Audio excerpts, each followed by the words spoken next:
संकष्टी गणेश चतुर्थी व्रत करने से परिवार में आ रही विपदा दूर होती है। कई दिनों से रुके हुए कार्य संपन्न होते हैं तथा भगवान श्री गणेश असीम सुखों की प्राप्ति कराते हैं। माह की किसी भी चतुर्थी के दिन भगवान श्री गणेश की पूजा के दौरान संकष्टी गणेश चतुर्थी व्रत की कथा पढ़ना अथवा सुनना जरूरी होता है। इससे संबंधित 4 कथाएं प्रचलित हैं।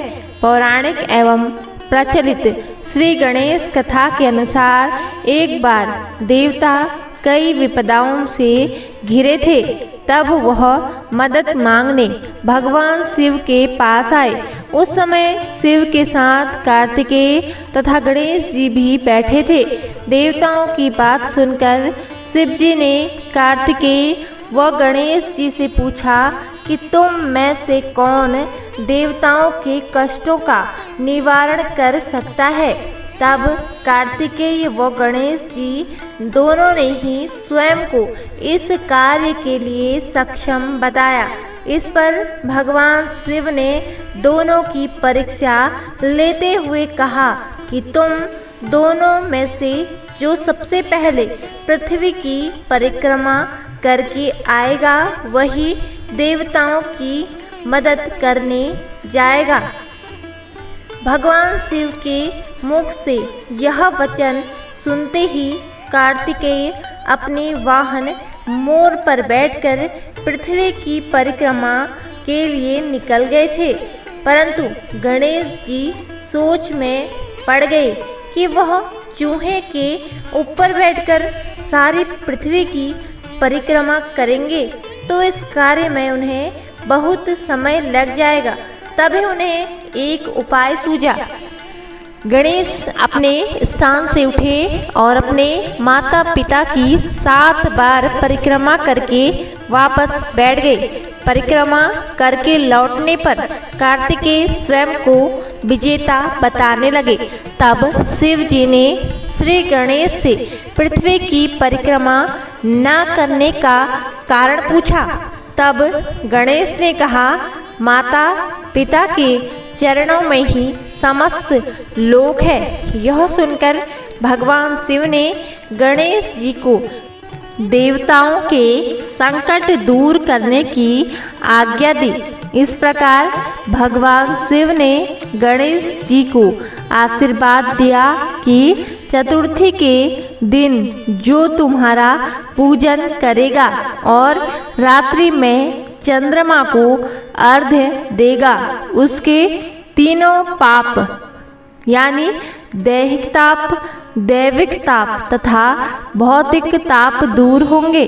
इस व्रत को करने से व्रतधारी के सभी तरह के दुख दूर होंगे और उसे जीवन के भौतिक सुखों की प्राप्ति होगी। चारों तरफ से मनुष्य की सुख समृद्धि बढ़ेगी। पुत्र पौत्र आदि धन ऐश्वर्य की कमी नहीं रहेगी। गणेश चतुर्थी व्रत की दूसरी कथा। एक समय की बात है, राजा हरिश्चंद्र के राज्य में एक कुम्हार था। वह मिट्टी के बर्तन बनाता लेकिन वे कच्चे रह जाते थे। एक पुजारी की सलाह पर उसने इस समस्या को दूर करने के लिए एक छोटे बालक को मिट्टी के बर्तनों के साथ आवा में डाल दिया। उस दिन संकष्टी चतुर्थी का दिन था। उस बच्चे की माँ अपने बेटे के लिए परेशान थी। उसने गणेश जी से बेटे की कुशलता की प्रार्थना की। दूसरे दिन जब कुम्हार ने सुबह उठकर देखा तो आवा में उसके बर्तन तो पक गए थे लेकिन बच्चे का बाल बांका भी नहीं हुआ था। वह डर गया और राजा के दरबार में जाकर सारी घटना बताई। इसके बाद राजा ने उस बच्चे और उसकी माँ को बुलवाया तो माँ ने सभी तरह के विघ्न को दूर करने वाली संकष्टी चतुर्थी का वर्णन किया। इस घटना के बाद से महिलाएं संतान और परिवार के सौभाग्य के लिए संकट चौथ का व्रत करने लगी। तीसरी कथा।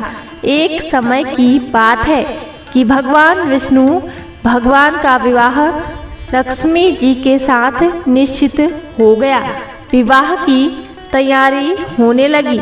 सभी देवताओं को निमंत्रण भेजे गए, परंतु गणेश जी को निमंत्रण नहीं दिया गया। कारण जो भी रहा हो, अब भगवान विष्णु की बारात जाने का समय आ गया। सभी देवता अपनी पत्नियों के साथ विवाह समारोह में आए।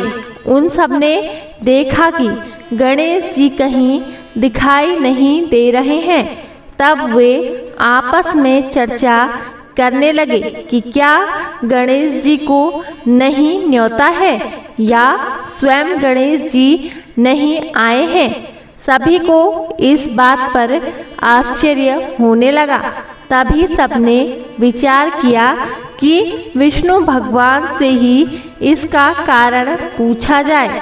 विष्णु भगवान से पूछने पर उन्होंने कहा कि हमने गणेश जी के पिता भोलेनाथ महादेव को न्योता भेजा है।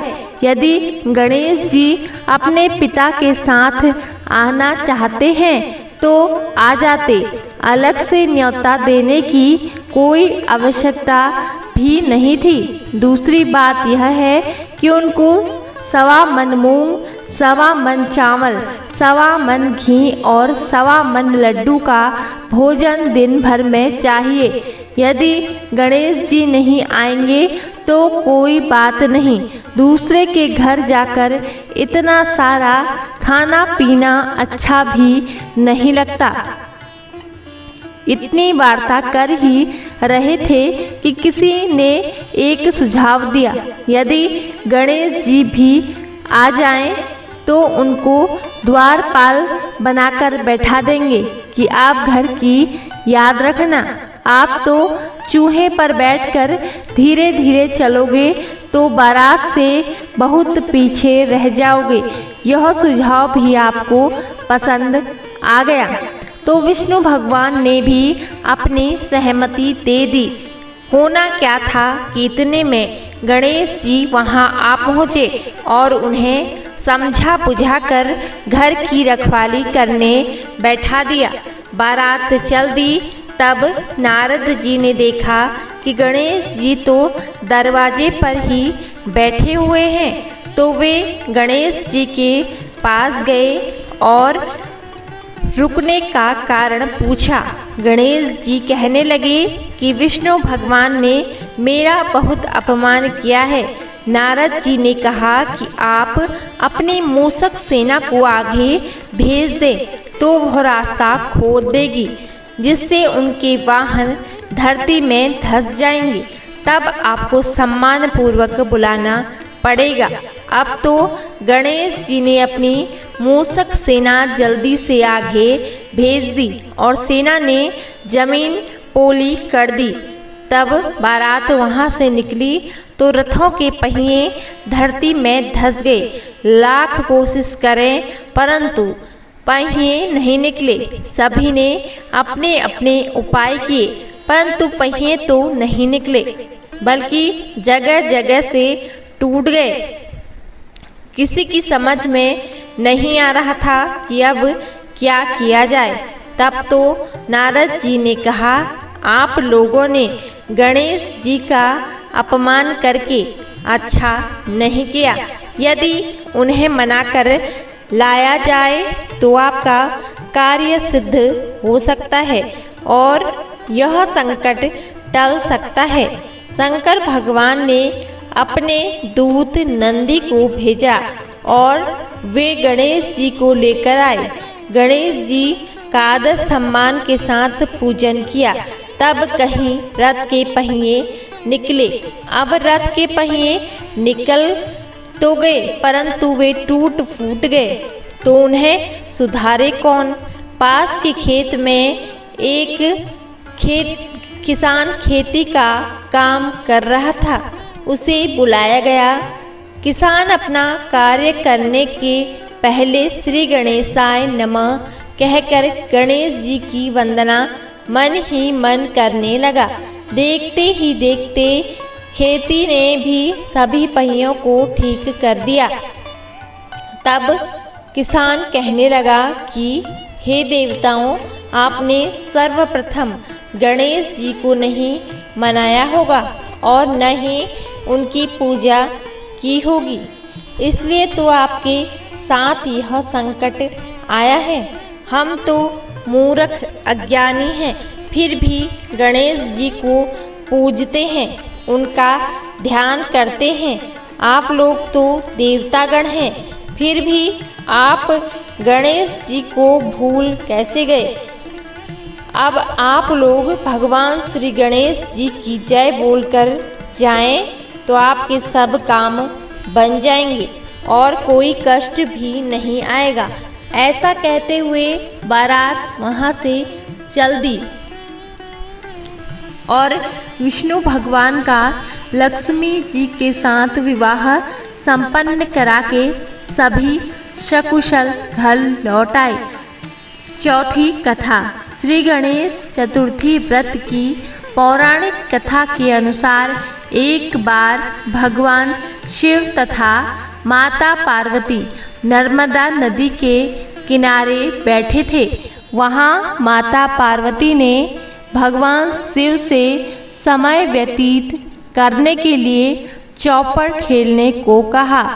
शिव चौपड़ खेलने के लिए तैयार हो गए, परंतु इस खेल में हार जीत का फैसला कौन करेगा, यह प्रश्न उनके समकक्ष उठा तो भगवान शिव ने कुछ तिनके एकत्रित कर उसका एक पुतला बनाकर उसकी प्राण प्रतिष्ठा कर दी और पुतले से कहा, बेटा हम चौपड़ खेलना चाहते हैं, परंतु हमारी हार जीत का फैसला करने वाला कोई नहीं है, इससे तुम बताना कि हम दोनों में से कौन हारा और कौन जीता। उसके बाद भगवान शिव और माता पार्वती का चौपड़ खेल शुरू हो गया। यह खेल 3 बार खेला गया और संयोग से तीनों बार माता पार्वती जी जीत गई। खेल समाप्त होने के बाद बालक से हार जीत का फैसला करने के लिए कहा गया, तो उस बालक ने महादेव को विजयी बताया। यह सुनकर माता पार्वती क्रोधित हो गई और क्रोध में उन्होंने बालक को लंगड़ा होने, कीचड़ में पड़े रहने का श्राप दे दिया। बालक ने माता पार्वती से माफ़ी मांगी और कहा कि यह मुझसे अज्ञानतावश ऐसा हुआ है, मैंने किसी द्वेष भाव में ऐसा नहीं किया। बालक द्वारा क्षमा मांगने पर माता ने कहा, यहाँ गणेश पूजन के लिए नाग कन्याएं आएंगी, उनके कहे अनुसार तुम गणेश व्रत करो, ऐसा करने से तुम मुझे प्राप्त करोगे। यह कहकर माता पार्वती शिव के साथ कैलाश पर्वत पर चली गईं। 1 वर्ष के बाद उस स्थान पर नाग कन्याएं आई। बाद में तब कन्याओं से श्री गणेश के व्रत की विधि मालूम करने पर उस बालक ने 21 दिन लगातार गणेश जी का व्रत किया। उसकी श्रद्धा से गणेश जी प्रसन्न हुए। उन्होंने बालक को मनोवांछित फल मांगने के लिए कहा। उस पर उस बालक ने कहा, हे विनायक, मुझे इतनी शक्ति दीजिए कि मैं अपने पैरों से चलकर अपने माता पिता के साथ कैलाश पर्वत पर जा सकूं और वे यह देख प्रसन्न हो तब बालक को वरदान देकर श्री गणेश अंतर ध्यान हो गए। इसके बाद वह बालक कैलाश पर्वत पर पहुँचने की अपनी कथा उसने भगवान शिव को सुनाई। चौपड़ वाले दिन से माता पार्वती शिव जी से विमुख हो गई थी, अतः देवी के रुष्ट होने पर भगवान शिव ने भी बालक के बताए अनुसार 21 दिनों तक श्री गणेश का व्रत किया। इस व्रत के प्रभाव से माता पार्वती के मन में भगवान शिव के लिए जो नाराजगी थी वह समाप्त हो गई। तब यह व्रत विधि भगवान शंकर ने माता पार्वती को बताई। यह सुनकर माता पार्वती के मन में भी अपने पुत्र कार्तिकेय से मिलने की इच्छा जागृत हुई। तब माता पार्वती ने भी 21 दिन तक श्री गणेश का व्रत किया तथा दूर्वा, फूल और लड्डुओं से गणेश जी का पूजन अर्चन किया। व्रत के 21वें दिन कार्तिकेय स्वयं माता पार्वती जी से मिलने आ गए। उस दिन से श्री गणेश चतुर्थी का यह व्रत समस्त मनोकामनाओं की पूर्ति करने वाला व्रत माना जाता है। इस व्रत को करने से मनुष्य के सारे कष्ट दूर होकर मनुष्य को समस्त सुख सुविधाएं प्राप्त होती हैं। तो दोस्तों, आपको यह कथा कैसी लगी कमेंट करके जरूर बताएं और हमारे चैनल को सब्सक्राइब जरूर करें। धन्यवाद। जय श्री कृष्णा, जय राधे, जय माता दी, जय श्री गणेशाय नमः।